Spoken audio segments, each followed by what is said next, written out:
Stay right there. What are you waiting for? Kill him! Kill them both! No, wait a minute. Is it money you're after? I'll give you as much as you want. May the saints forgive you, because I won't.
Okay, so I'm joined by James from Grounded Extracts, who amazing guest, alchemist, maybe a magician. Well, I'll let him introduce himself.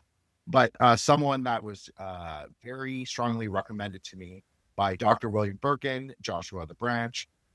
His episode is obviously 39, so this will air sometime after that. But we'll say it's a mini series within like individual guests. So thank you so much, James, for jumping on and doing this. I'm sure you didn't know who I was or what the show was, but I appreciate you, and I think it's awesome.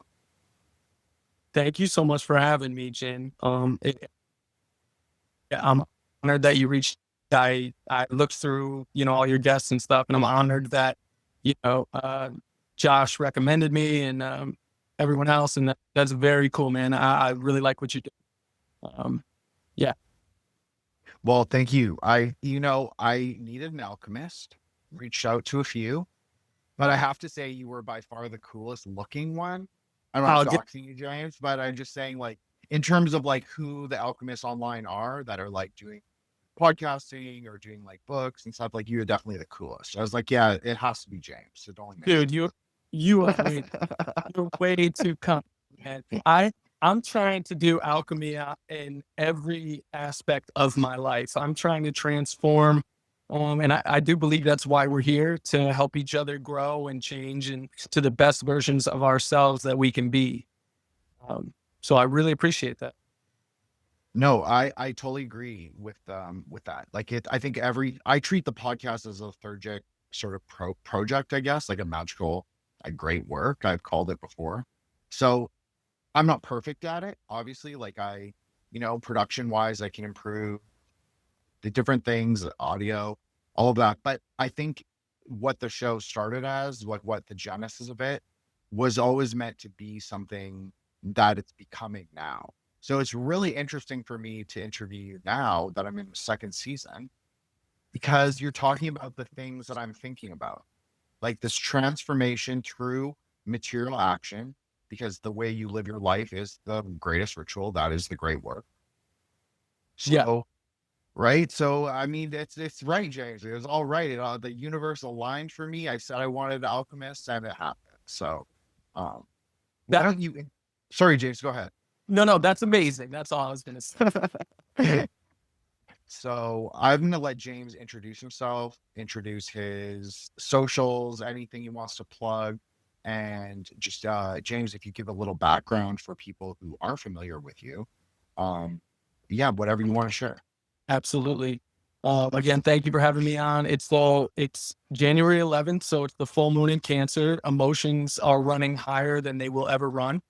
So maybe we can alchemize that into something good. My name is James. I started a company called Grounded Extracts. We make herbal, nutritious extracts and other things.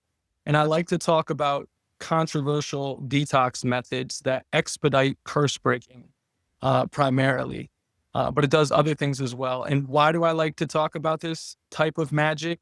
In my opinion, the most powerful magic in the world, because I have never been a fan of 1 to 2 years of misery that just gets you back to the baseline of feeling normal.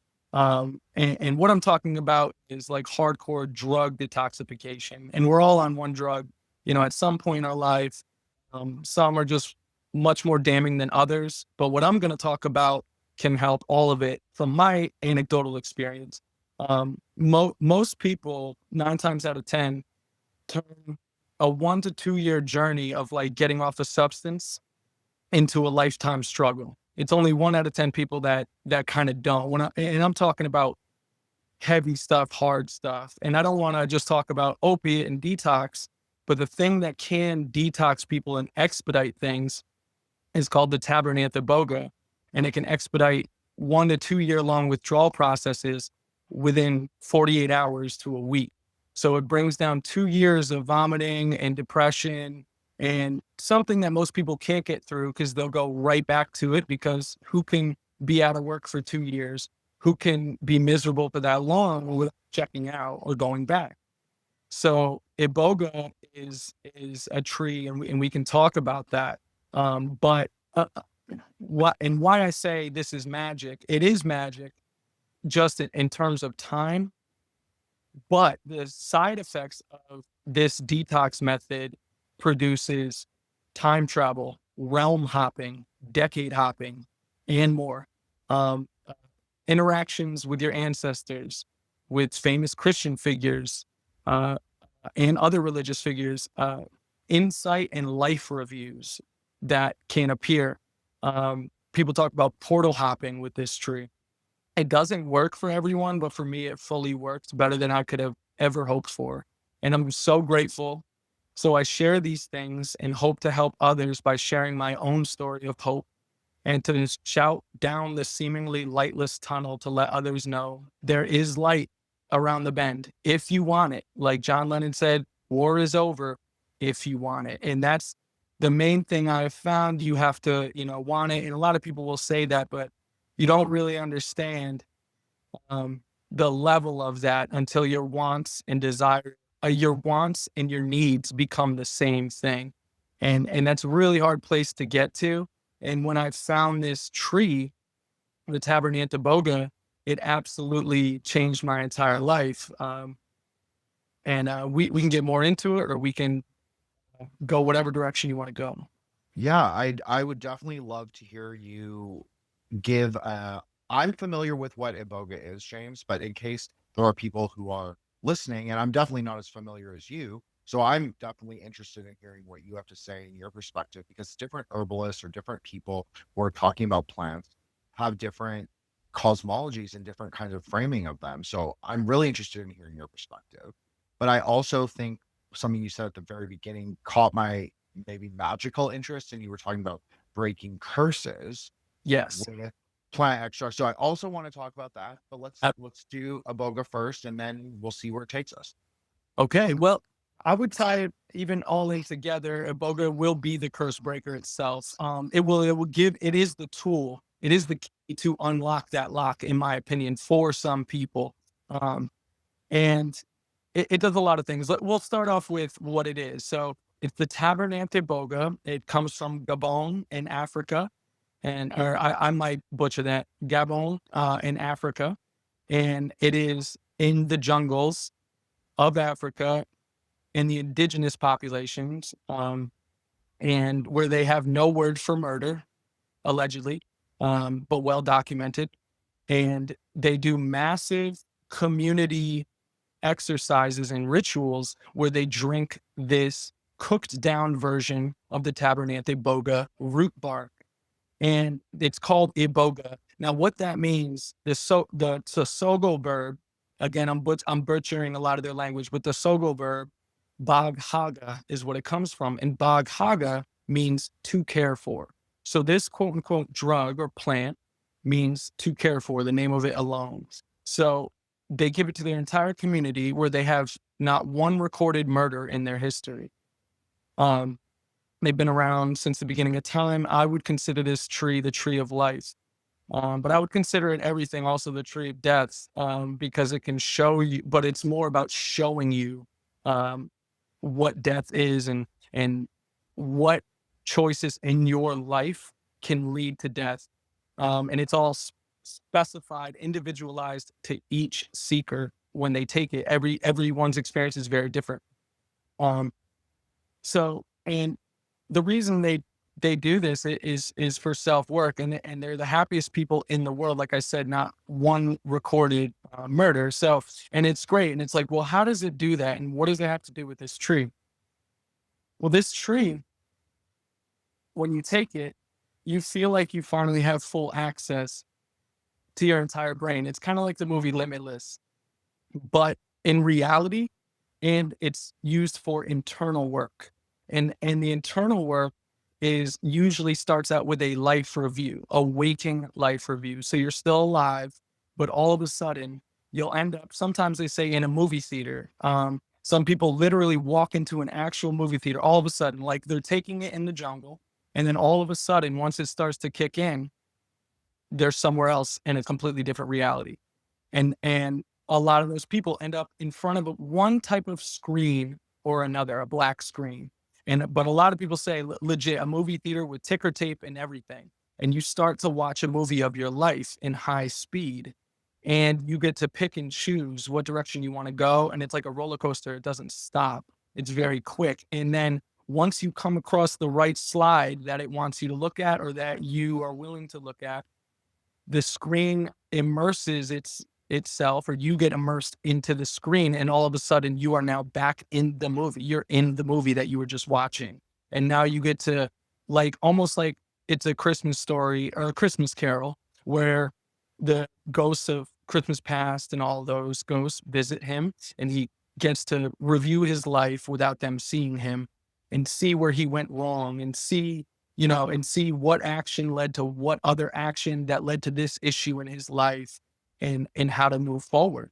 And it does that for you. And again, I don't want to get everyone excited, because this isn't for everyone. Literally, it does pick and chooses who it works with. We did Iboga sessions from like 2019 to 2024, all around the world, mainly in America, but Australia, Taiwan. We did a lot, and we got a lot of feedback from it. And some people, it quote unquote clips their ears, which means it shows them nothing. It provides a light stimulant effect and not much more. And you get no insight, no life review, or nothing. However, other people get the full experience, time travel, decade hopping, going into repressed memories, and the repressed memories go so far back before your birth, and you start, like I said, decade hopping. All of a sudden you'll be in the 1920s, as like I'm a white, a slender white man. I ended up in the 30s, partway through my journey, as a heavier black male who had a severe opium problem, and a food problem as well, like living very unhealthily. And I felt what it was like to be dying as an old man, and I wasn't myself. And I have to wonder, am I tapping into my ancestral DNA memories, or are these past lives, or what? And it's like that. The thing with Iboga is it's so unique and individualized. No one can answer these things except for yourself once you do it, but it's all things we can talk about. The waking dreams, time travel. I have experiences from other people that we worked with that I've recorded. I have my own experiences. From when I first did it in 2018, I did it for 10 days straight, which is completely unsafe. And I don't recommend anyone do that. And the reason why I did it for that long was because I was by myself, which I also don't recommend. You got to have a sitter. And none of this is advice. It's just experiences. And I did it for 10 days because I was addicted to Suboxone. And I was on that because my family, I come from a history of opiate addicts, like most people in America these days. And my father was a Vicodin addict, and he always told me, about Iboga since I was a little boy. He was always just like obsessed with it and what it could do, and mainly for the detox purposes of it, because people will say you can get off short acting opiates in 7 days, right?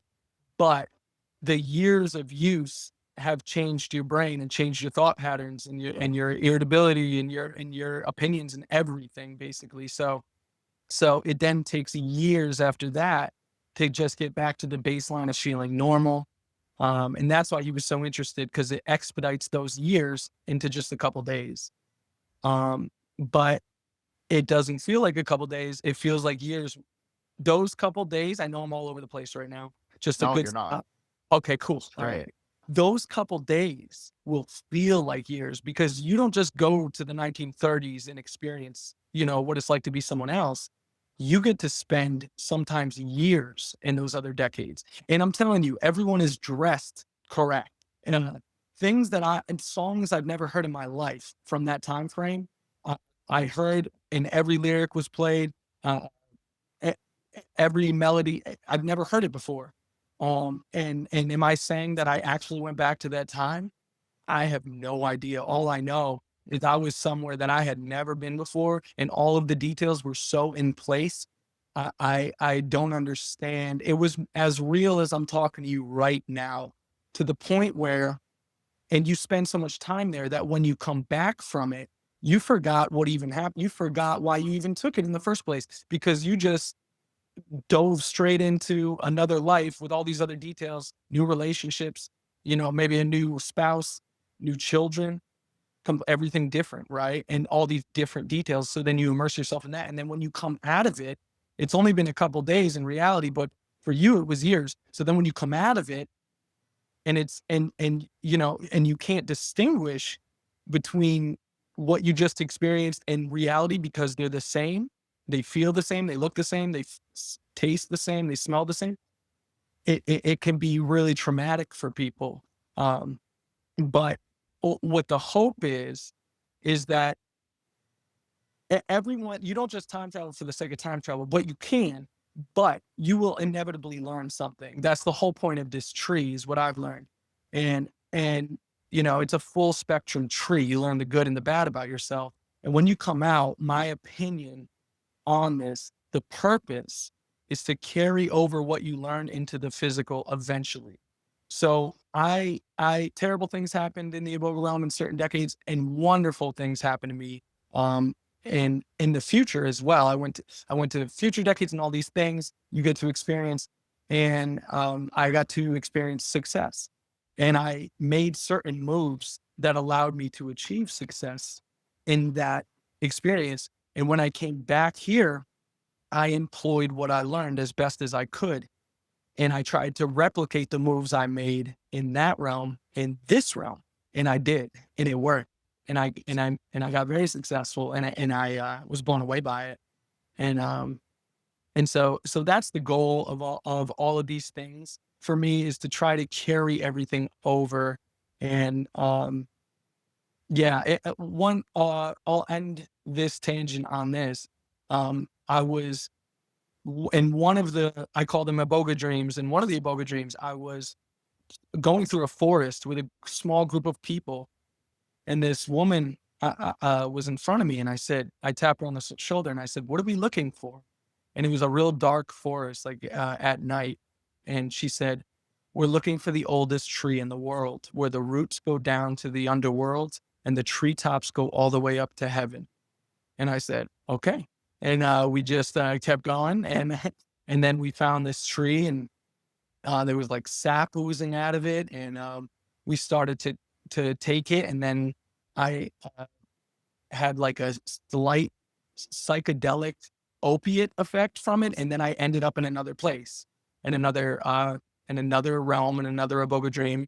Like I portal hopped, and it was just very strange. And I knew that metaphor was for the Tabernacle Iboga tree itself. She never told me what tree we were looking for, but just based on everything I've learned about everything, and how full spectrum this tree is, and the experiences it produces. On top of it, gets people off of drugs, depression, allegedly, all of these things allegedly.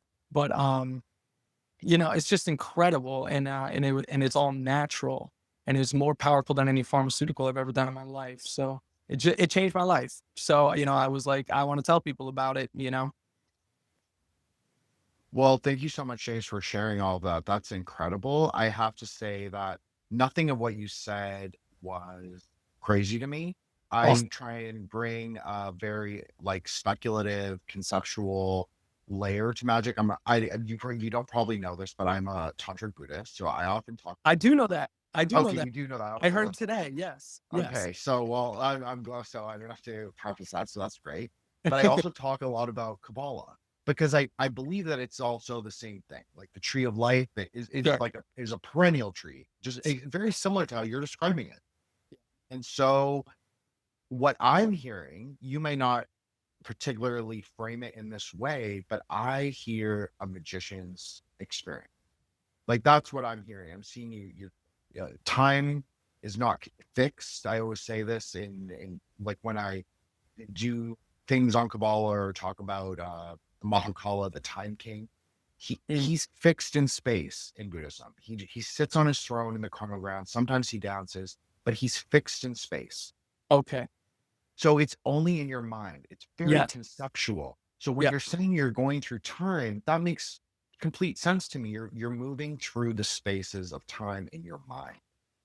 Yes. So nothing of what you said. I just want to say that. So it's really, I'm very comfortable at this layer. This is where I exist the best. Excellent.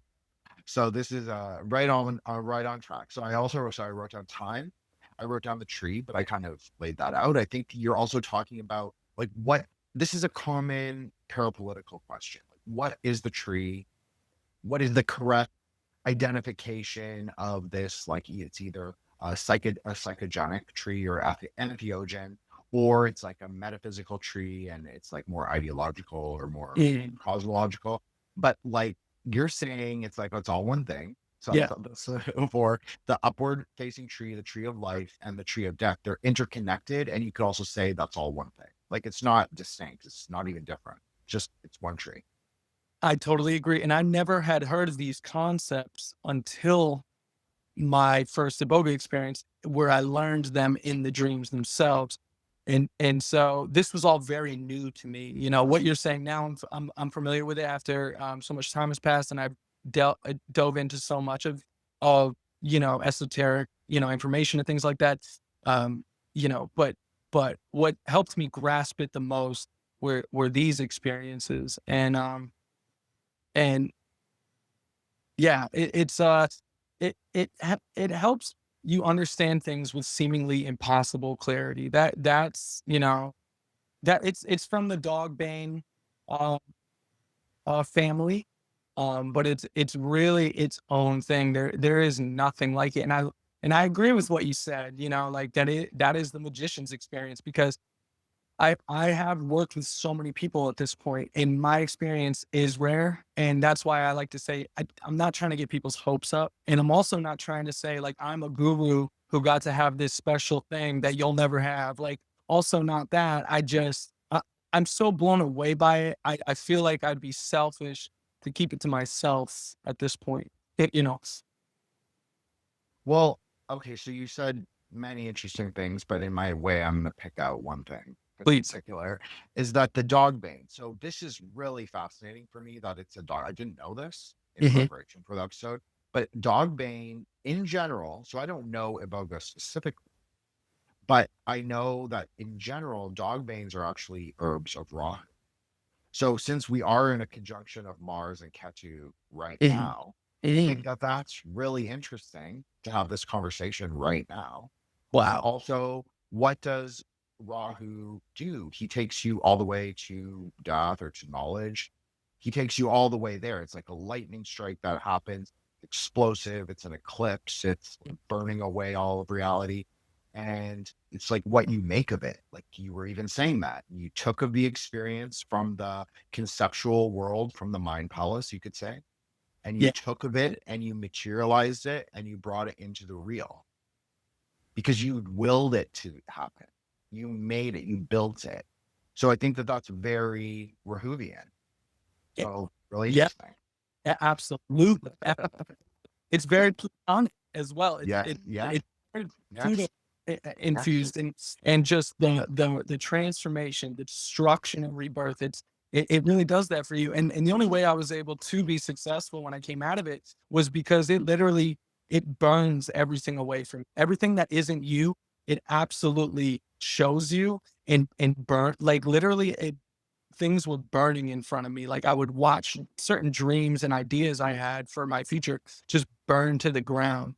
And and that was fascinating to me. So when I came out, I was completely stripped away of so many things I was interested in, and I've never had such extreme focus in my life, and I'm glad to say I haven't lost it. However, with 3 children now, and everything's getting like, life moves on, and it's the focus now is all over the place. But my focus in terms of my direction in life and what I choose to let run me, it is my choice now. I felt like I never had a choice, and I was just being tugged in all different directions. And you know, it, it it's a blessing and a miracle. This thing, you know. Well, you've described something that's, as you said, very Plutonian. There's something Mhm. That, trans-Plutonian almost. that's a Plutonic. My bad. I sound silly. No, you Plutonic. didn't. No, Yeah. but it's I like it. But Rahu he's trans-Plutonic, as you said. He is that. That's what Mhm. he is. He has that like encyclical relationship with Pluto. If you assign, okay, so I'm going to use Kabbalah, James, but if you assign Pluto to Death, which is my preferred assignation for that sphere, Okay. he Pluto has this in and out. It has like it has this it's not in sync with the other planets the way they are revolve. It kind of has an in and out thing, like it's almost like a key or a lock. You could say it's Yes. both of those things.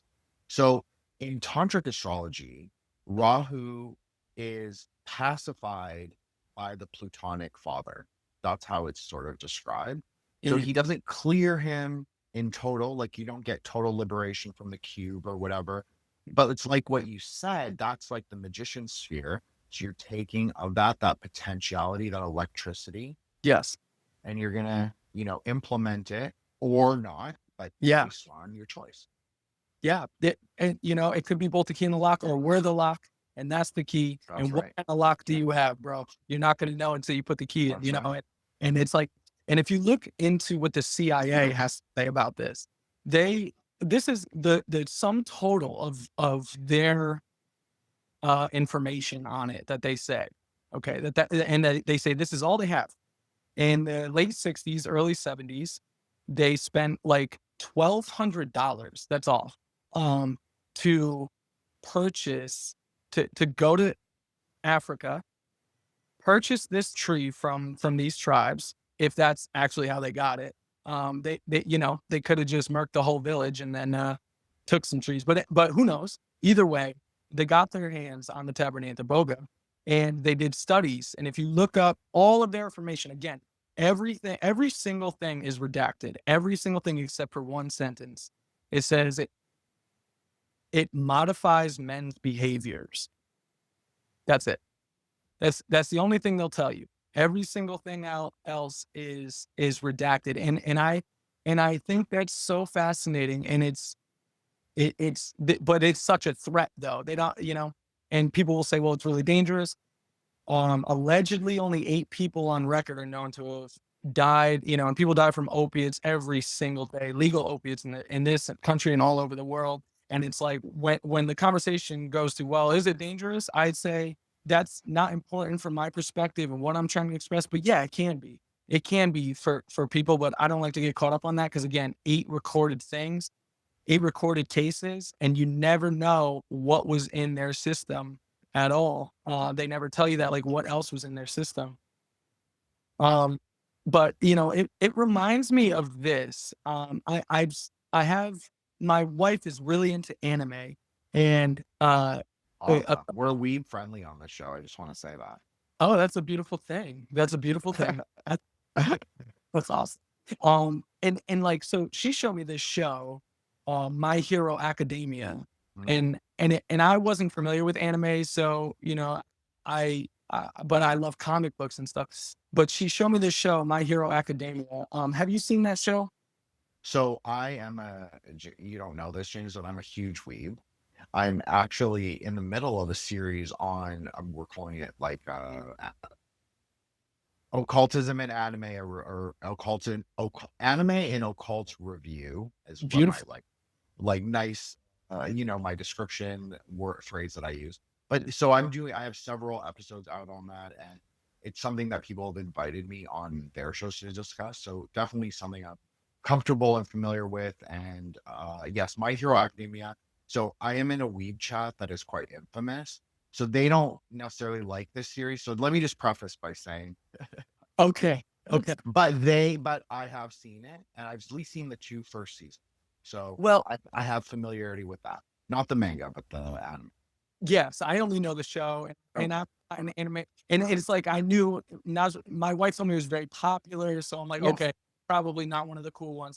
But the reason why I I bring it up because in the show, uh, they this people are, one guy's a real screwed up like dude, seemingly almost looks like a drug addict, and he eats a piece of hair and becomes this superhero, and his whole body transforms and his mindset transform and everything, right? Now, in a Bogan culture and Bwiti tribe culture, that's where the Tavernier Iboga um is it the Bwiti tribes surround it in the jungles of Africa. And the Bwiti tribes have different mythologies of to how the tree got there.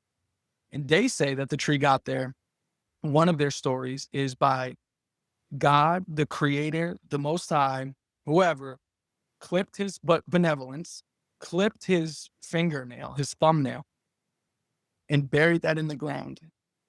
And he said, whoever eats of what comes from this will be able to get to heaven. That's one of the Bwiti tribe's story.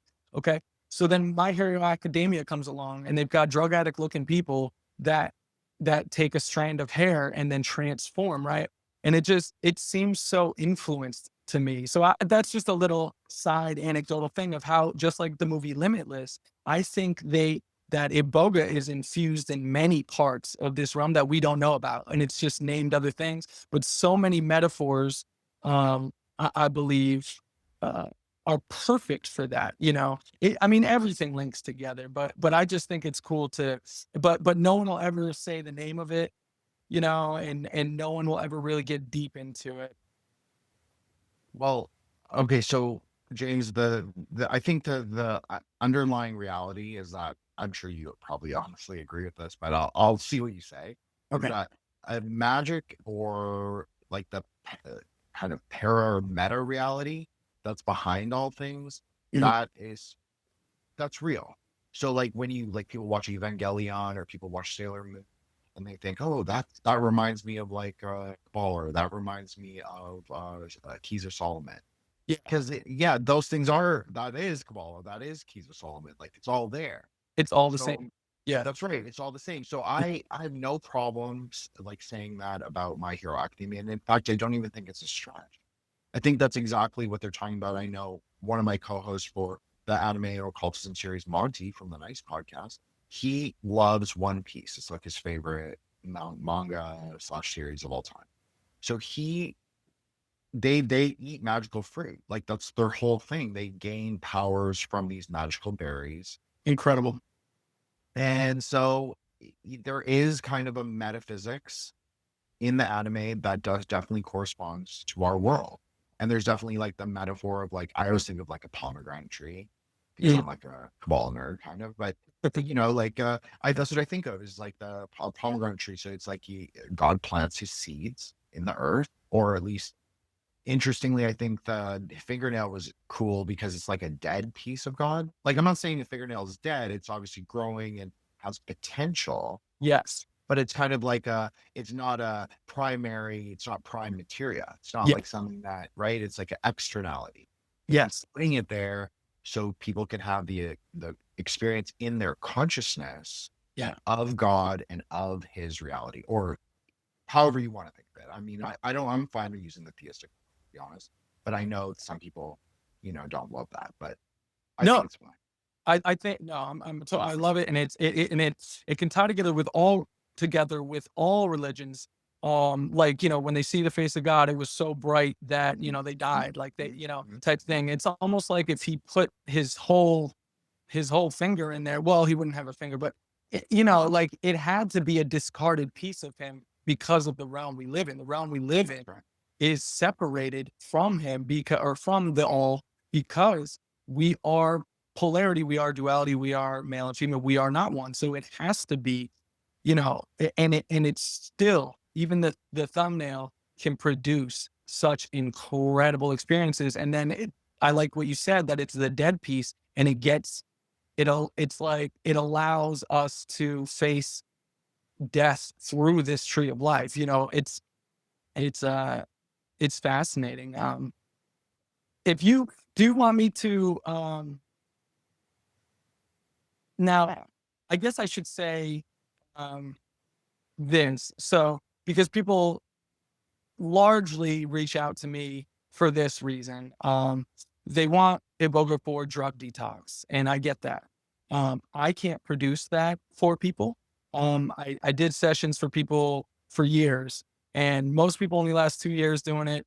We lasted, you know, from 5 to 7, depending on how professional I consider some of the early treatments to be. But I've hung it up. But I've learned so much about it, and I love talking about it. And so I just want to put that out there if people are looking to get it, but you can find it. It is findable. I'll say that. But spiritus contra spiritum, you know, the Jungian term for higher spirit beats out a lower spirit. And because a lot of people will say, okay, so you're going to use a drug to get off drugs. And to that, I say, yes. You can consider, you know, plant medicine drugs and whatever. You consider high fructose corn syrup drugs. I do. It's, you know, you know, Yeah, definitely. yeah. So like, Yeah, that's absolutely true. but it's true. Like, combat drugs with other drugs. It is spiritus contra spiritum. It's a very old concept. Higher spirit beats out a lower spirit. So that's what we do. And Iboga, in my opinion, is the highest spirit. Dr. Sebi said it was the most powerful plant medicine in the world. And I highly respect him. So I ran with it. And the thing is, a lot of people, especially those addicted to substances, are looking for a quick fix, like real quick. Like even 2 days is too long for them typically, but you know, that'll work. But when you come out of it, it resets your receptors. So some would say it reshuffles your deck. So it's reprogramming your brain to before you ever did drugs again. It is one, you know, before you ever did drugs, right? But if you've been doing drugs for a long period of time and you're used to a numb existence, or, you know, just a very drug-induced existence, when you come out of that, some people want to run right back to drugs because they're so unfamiliar with life without these things. Even though they're not in withdrawal, even though they're not dope sick, they still are not mentally comfortable with the reality because there's an awareness. You can feel things. You can feel the wind blow. You know, it doesn't hurt anymore, but you're still not even used to feeling it. So people will run back and then they overdose. And the reason they overdose is because the receptors are reset to zero. And so they have a fresh brain and they, you know, take a similar dose that they were used to. And then they end it. And it's really sad. And, you know, it's a dangerous thing if you don't have self-control.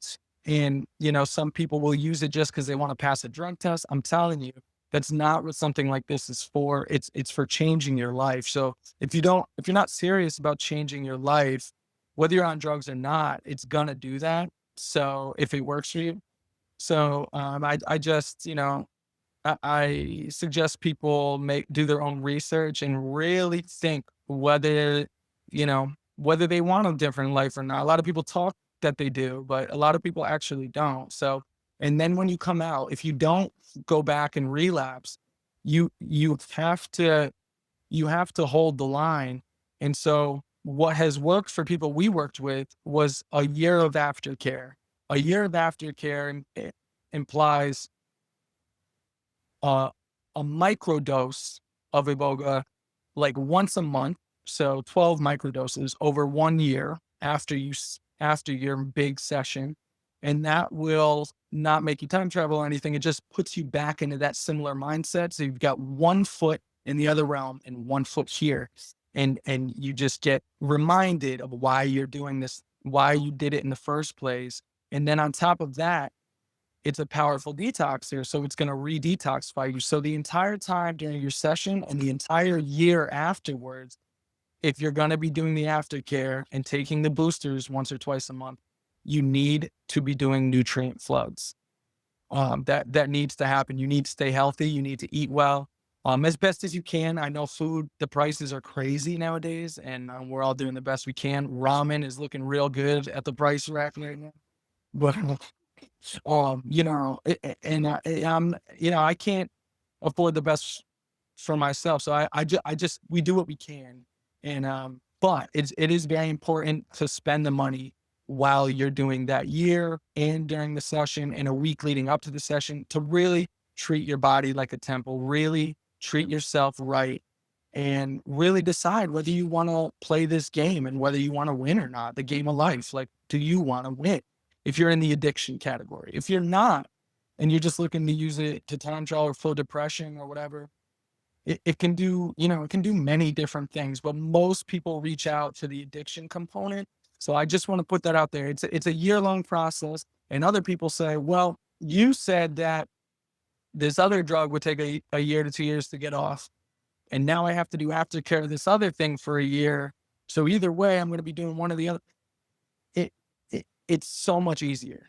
That's what I'll say. It's so much easier to go the aftercare route and not deal with the physical withdrawals and everything for a year to 2 years.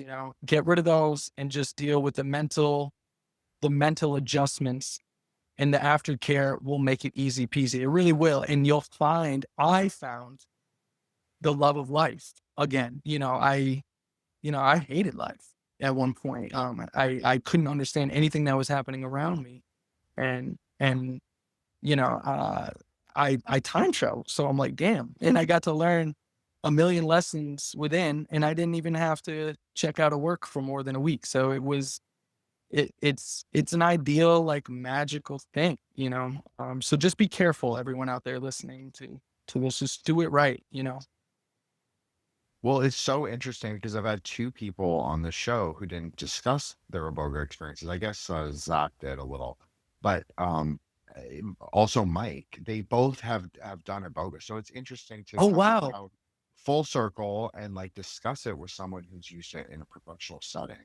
I Yeah. like both personally, but also professionally. I think that's really interesting. And I have several questions for you, but I'm gonna Ask away. poison. I'm Okay. back with my notes, so please ask away.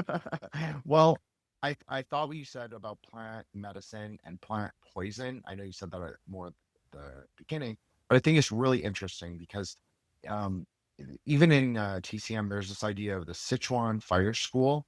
So you use toxic plants to treat toxic conditions. So to me, that is also very, to bring something back, trans-Plutonian. That's very Rahu. He's the king of poisonous medicinal plants, or toxic, I shouldn't say poisonous, but toxic medicinal plants. So that it's like the alchemy has to happen in the external, like you have to take it safely, you have to know your dose, it's all the preparation things. That's what really makes the difference between like I guess a potent dose for the purposes you're talking about and like what a toxic dose could look like.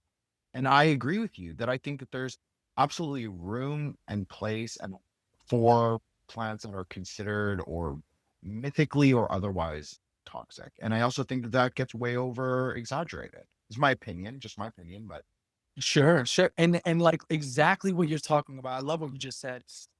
Elderberry, right? Is in mythology, the elderberry is the plant that sits right outside the gates of the underworld, and it has to approve of you whether it wants to let you in or not, right? So that's again the Rahu Plutonian situation. And elderberries have cyanide in them that you have to cook out of it, but they still retain some of it. And you're using that small amount of cyanide and the nutrients it also contains within it to destroy sickness in your gut. So like you said, like one toxin against another toxin, but the preparation has to be done right or you will kill yourself, you know?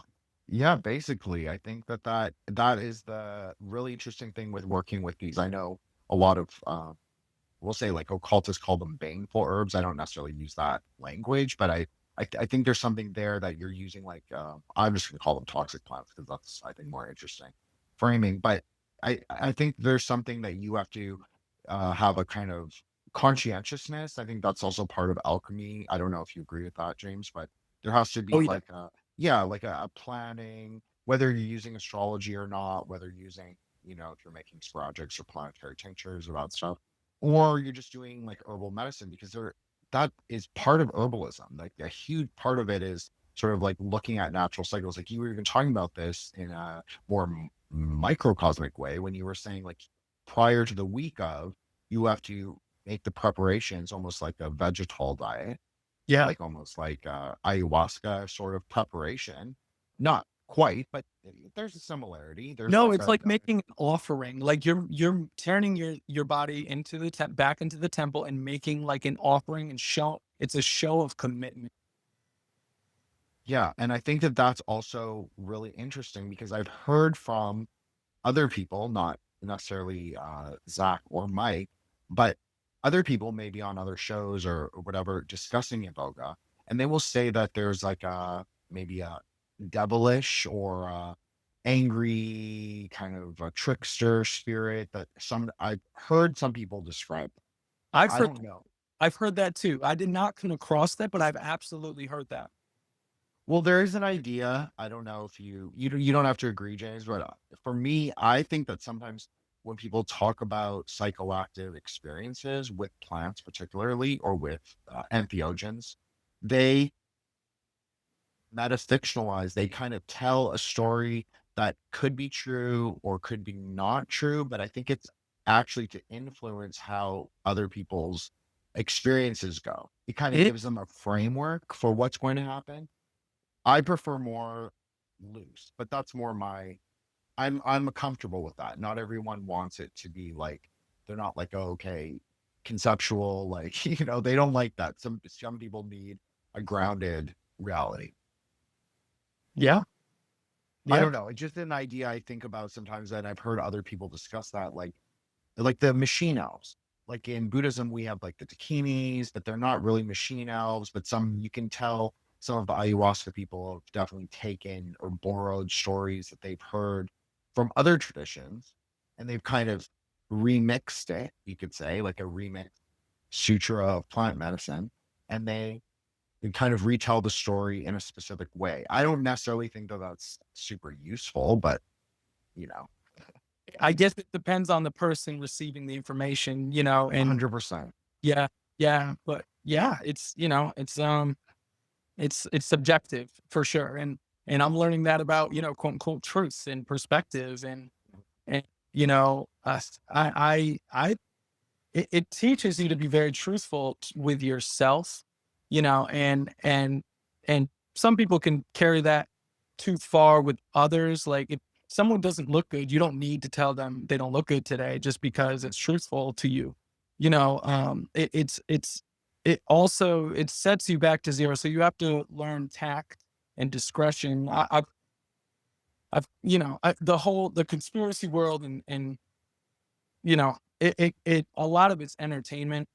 And 100%. I totally right. agree. And I didn't know that. And I realized a little too late that the main players in that world are it's a business. But I've always sold to me, and I didn't know it was being sold to me, but that, it was about the truth and doing what's right. And I made some moral grandstands, had no tact and discretion. I did, but it was a little too early aimed. And at people who did me wrong, but also supported me, uh, and or told other people about it. But behind the scenes, different things were going on.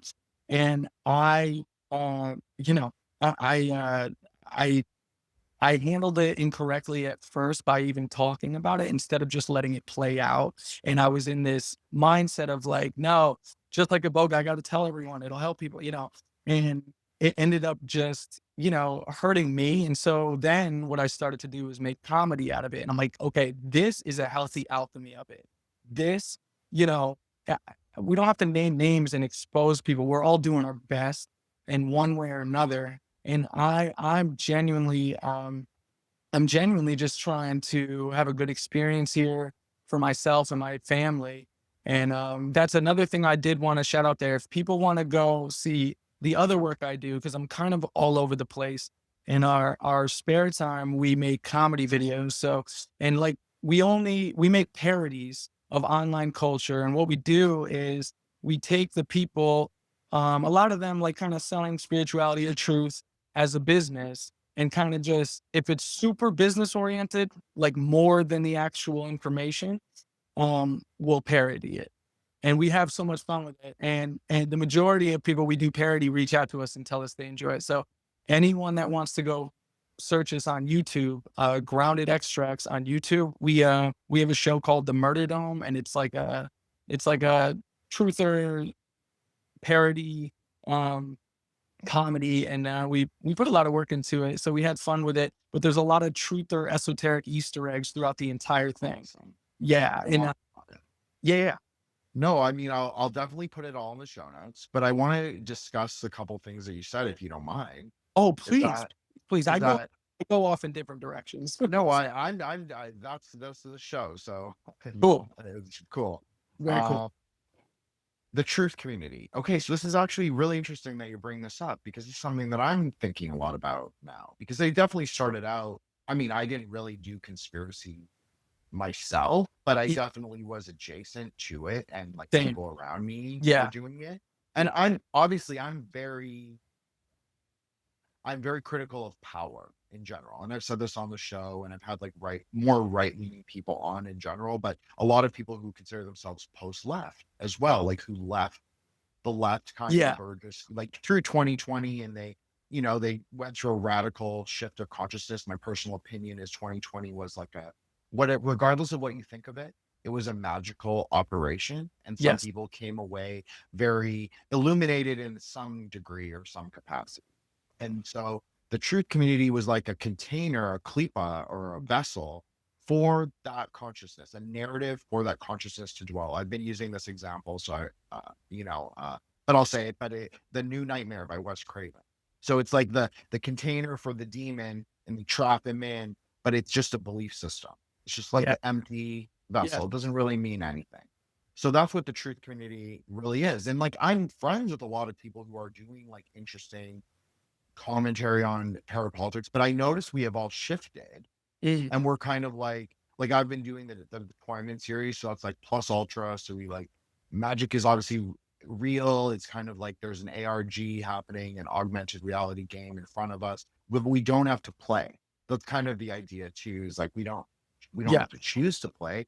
We can just actually like understand through discernment, through wisdom, through knowledge, through wisdom science, what's going on. And we don't have to take a moral high ground. Like I've been there, Right. in there, James, like where I've been like, people are doing magic because I do magic. But then here's one, right? Because like, well, that's the truth, is that I know from my own experience. So then you kind of like cast the aspersion, or I mean, I'm not saying you did that, but it definitely, I've alluded to that before. But now I take more of the reality that actually we all should be doing magic. We all should be magic pilled in a one way. Obviously, I'm a Buddhist, so I take it more that we have to do it internally. You even talked about this, like a lot about the internal work, the internal theurgy, getting the clock right, like the wheels and the gears, if you want to call them chakras or not, whatever. Everything has to flow. The cosmic light has to flow in you. So I think that is also what the truth community did. They ended up obfuscating that actually esoterics isn't bad. Actually, theosophy might be a bit retarded or whatever, like stupid and low IQ, but there are seeds in it that are actually fucking interesting. Let's talk about them. Let's not say like, our whole reality is ruled by the archons, or the, you know, the Swiss bankers. Like, yes, that's true. But it's also true that we have these tools now, and like maybe we should do something with that. Like maybe we should do something interesting with that. Maybe our like way we even conceptualize that layer is magic in and of itself. So when we posit ourselves as like the, you know, the David and Goliath, that is actually creating a metaphysical, that's creating reality in some small way. We're manifesting the reality. You there, James? Yeah, sorry, it cut out for a Oh minute. no. Sorry about that. I was going on for a little long, Oh no, you're good. Good. but you know, I think that we create reality, and I think that that's what a lot of social media is. Basically, what I'm saying. It's a lot of narrative management, Yeah, narrative containers, and siloing. And I think we're just so much more alike than we're not. Like people have so much more in common, like normal, regular people, like regardless of my magical inclinations or not. I think most people have a lot more in common than they don't. 100%, And 100%. or and you know, all the divisions that they make, like ideology is like the first layer. That's usually like the bullshit layer. Like Yeah, just let that go, and you'll be a lot happier. I think people yeah, will be a lot happier too. yeah. It's super detrimental to complain about other people as a living. It just is, you know, and so and I didn't realize it was as a living. I thought it was people trying to seek justice for, Mhm. you know, decades and centuries of injustice, and I fell for it, and at the same time there are people actually trying to do that, like within that, and so but you don't know, you only know what's in you, and so and I only know what's in me. So That's right. I anyone I made a moral grandstand against, I went on an apology tour for and say, hey, you know, I'm sorry if I came at you. I viewed the world a little differently than I do now, and I apologize. Happy 2025. And you know, I'm just trying to make amends. Like I'm not saying, I'm not even taking back a lot of the things I said necessarily, but I shouldn't have said them. You know what I mean? But they already were said, so it is what it is. And it's not like I went crazy or anything. I just pointed out a couple things. But either way, when people promote you, um, you know, when people promote you, you should be grateful, and that's what it comes down to, regardless of what's going on behind the scenes and things like that. But these things exist not just in the truther world; they exist everywhere. You know, like they Mhm. exist in every community, and every, like you said, we have so much more in common. We did a parody of the Leo King, so we went to the astrology world, and we looked around, and we're like, okay, you know, who can we, you know, who can we, who can we, you know, point out? And he loved it. He loved our parodies, but we just thought it was so funny. The materialistic spiritual guru, like the, you know, and killing it too, crushing it, massive followings, you know, making, you know, doing really well for themselves, like a lot of these people. And if you listen, they will tell you straight up, like, we're doing a character, you know, this is a business. Like they do tell you that. So it's up to you and your selective hearing what you hear from these people or not. But if people are going to make a business out of something, I'm going to use my talents to make my own business out of it. You know, like people make a business out of dealing drugs. I made a business out of getting people off drugs. That, you know, that's my alchemy for that. If people, you know, sell spirituality or trutherism, you know, I can make comedy out of it, and it doesn't have to be hateful or tearing down or anything. It's just all learning to laugh at ourselves and forgive others and forgive yourself, and just try to be a good person and have fun with life. Like that's what I'm trying to do. And life is magical. Like I'm not plugged into an outlet right now. Life, you know, life is magical. We exist. We're talking right now. No, you can explain how things work. You can measure the miracle to some degree, but everything is magic. You know, that's what I believe. Oh yeah, absolutely. That's 100% correct. It's something interesting that you also said is like in Buddhism we have a relative truth and a primordial truth, and sometimes you don't need to point out the relative truth because it exists. It is already in the world. I Yeah. often use the metaphor of the dancing girl, or like a Dakini on the moon. Yeah. Sailor Moon is often another way you could think of it. Like she's an anime example. The kingdom is there. It's the crystal kingdom.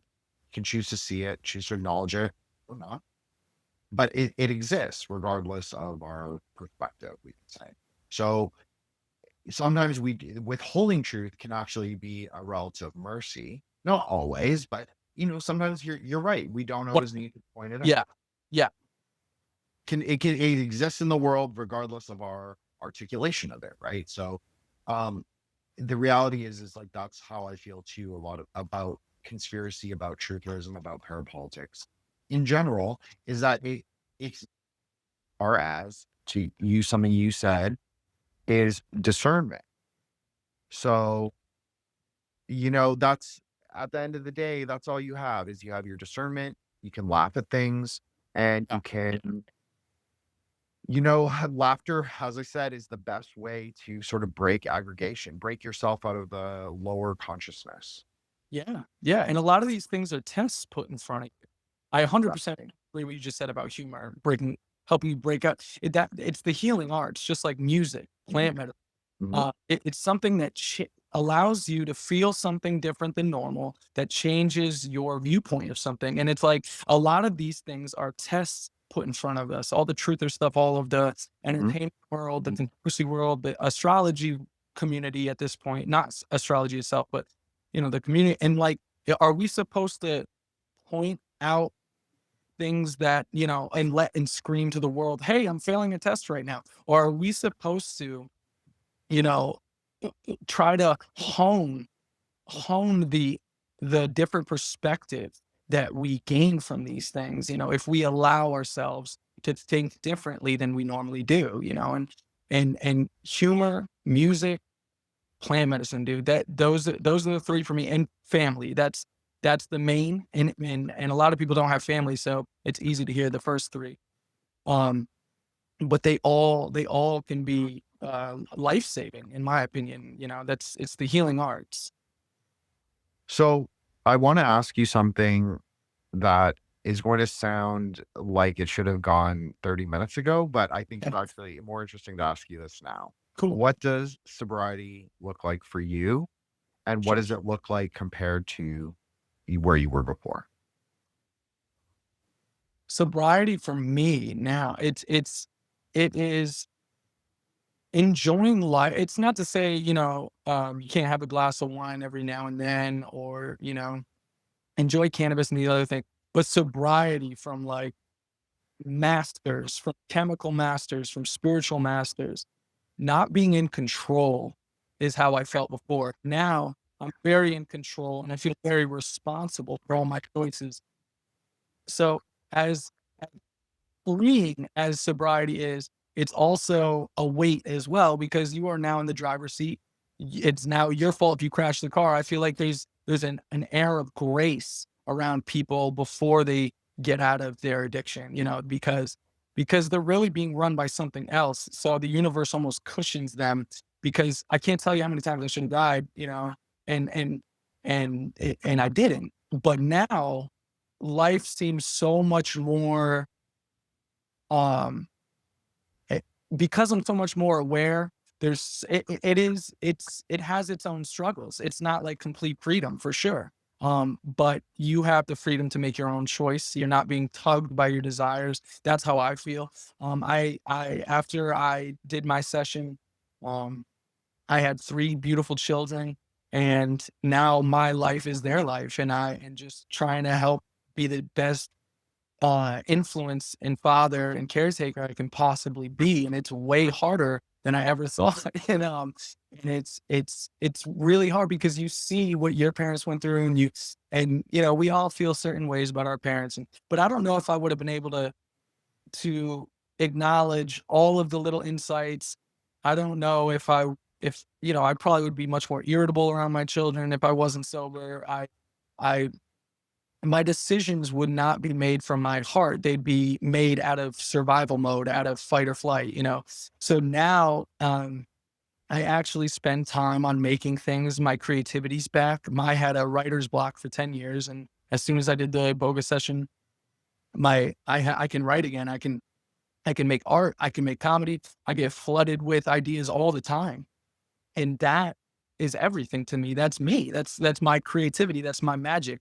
That's my power. I can feel music again. When I listen to music, I can get euphoric, you know, ecstasy like bursts throughout my body without taking drugs. Like, and before, you know, you do so many drugs, you have to take drugs to even get a taste of something like that. So it's just a much cleaner life. I eat much better. I feel much better. My body works so much better. My teeth aren't falling apart. Like everything is different. People look at you different. You know, people treat you different. There's an energetic frequency to both of those lifestyles, and they're very drastically in contrast. You know, so it's just everything is different, and I'm very grateful. I'm very grateful. I'm not just constantly seeking a feeling of deliverance, you know, which is what addiction is to me. I hope that answered it.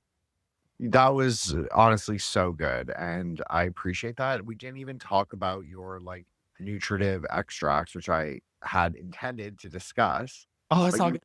but you'll have to come back, James, if you want, Awesome. and Thank you. discuss it, and hopefully maybe we can get Joshua on we'll do like a round table or something. I That would that love would that. be really fun, and yeah, I know, and even if you want to invite your wife, she's welcome too, because this is as I told you, it's an anime friendly space. So I know that you guys have kids and you're busy, and it's hard for both of you to come on, but just extend the invite, Thank you let so me much. know, and really appreciate you, James, and thank you so much for coming on. And I know I was kind of like a totally unknown. My Instagram account looks quite small comparatively, but I promise my Twitter account is increasingly substantial. I So have well, when I join Twitter, you're gonna be the big dog for me. I'm gonna be like, oh snaps. So I will definitely follow you once I get all that set up and everything. Dude, I can't thank you enough for reaching out. I don't care what people's channels look like. If they have a good feel to them and I don't feel like I'm just getting trolled, then I will absolutely take people up on it. And from the jump, you were so kind and so gracious and so articulate and astute from the jump. And so and very well intentioned. And that comes through.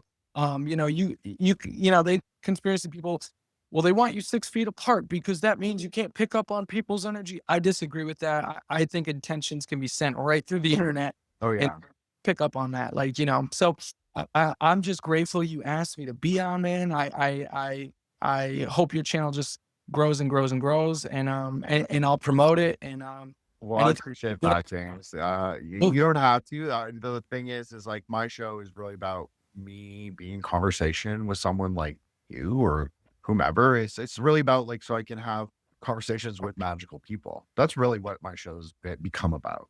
I love it. I absolutely adore it. So we're creating a narrative, creating maybe like for the Aeon of the Daughter, I call it creating a gospel, like a kind of narrative container for like the rectification of paths or the liberation of light. I think you'll like that. So that's what it is, and so that's what my show is. And everybody who comes on, I'm actually pretty good friends with most of them. Like the majority of people I know actually pretty well. So it's interesting how the internet is sort of like a magical experience in its own way. Like, yeah, it's not exactly real life, but there's something human about it in a way. Yeah, it's 2025. I think it's becoming real life. You know, That's right. That's right. And so please plug all your socials, James. I will include them in the show notes for this episode. And as I always do for everybody, but especially for you, and plug your like IG, your companies, whatever you're doing, and your channel on YouTube. And thank you again so much. And we'll do this again really soon. Thank you so much. It was an absolute pleasure. Groundedextracts.com. We're on a hiatus right now. Our business is physically in transition. We have much inventory, but everything is listed out right now. But go check out groundedextracts.com. There are other things on that website. All of our comedy is there. Our parodies are there of online culture. It's all in good fun. Some of them are kind of dark comedies. A lot of them have esoteric Easter eggs all throughout. A lot of them have drug Easter eggs all throughout. We're making light of literally everything. Even Iboga we make light of in Murdered on 4. So the Leo King astrology parody, all my alchemy videos. You can watch me cook elderberry syrup. We forage for mushrooms. That's all on our YouTube. Some of it is on our website, but if you go to YouTube and you search Grounded Extracts, find our channel. It's a black and white picture of my wife and I, and our faces. And please subscribe and watch our stuff. And please support and thank you. And only if you like it. And thank you so much if you do. And if not, no worries. And Instagram, Grounded Extracts. It's kind of hard to find. You got to type in the whole thing, Grounded Extracts, and groundedextracts.com. And that's basically it, man. And again, it was an absolute pleasure speaking with you, and I'm looking forward to doing it again. Okay, awesome. Well, thanks, James. And I guess you're like a threshold saint now.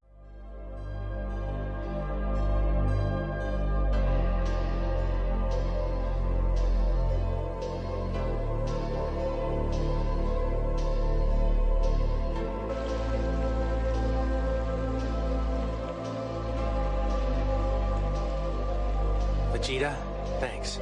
For what? I should be thanking you, Kakarot. Nah, what do you mean? I loved every minute. Goodbye, my friend.